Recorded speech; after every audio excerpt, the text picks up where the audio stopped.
এই ঝোলটা কোনো ট্রেন্ডিং রেসিপি নয়। এই ঝোলটা সেই দিনগুলো যেদিন বাজার থেকে কিচ্ছু আনা হয় না, বাড়িতে কিছু থাকে না, কিন্তু ভাতে মেখে খেলে তোমার মনটা ভরে যাবে। আজ বানাচ্ছি বাঙালির চেনা সোয়াবিনের পাতলা ঝোল। সোয়াবিনটা আগে প্রেসার কুকারে দিলাম যাতে ভালো করে নরম হয়, দুটো সিটিও দিয়েছি লবণ আর হলুদ দিয়ে। সাথে ছোট আলুগুলোকেও সেদ্ধ করতে বসিয়েছি। খুব বেশি কিছু দিচ্ছি না, পেঁয়াজ কুচি, রসুন, একটু আদা আর হলুদ লঙ্কা জিরে গুঁড়ো, ব্যাস এইটুকুই।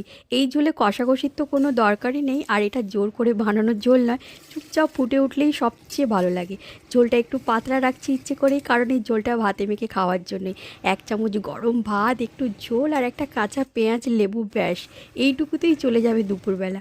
আর এই সোয়াবিনের ঝোল অনেকের কাছে সাদামাটা হতে পারে, কিন্তু অনেক বাঙালির কাছে এটা রোজগারের ভরসাও বলতে পারো। সব রান্না কিন্তু বাহারি হতে নেই, এই সোয়াবিনের পাতলা ঝোলটা ঠিক তেমনই। তোমাদের বাড়িতেও যদি কখনো এমন ঝোল হতো আর ভাতে মেখে খাওয়ার যদি স্মৃতি থাকে, তাহলে কিন্তু অবশ্যই আমাকে কমেন্টে জানাবে।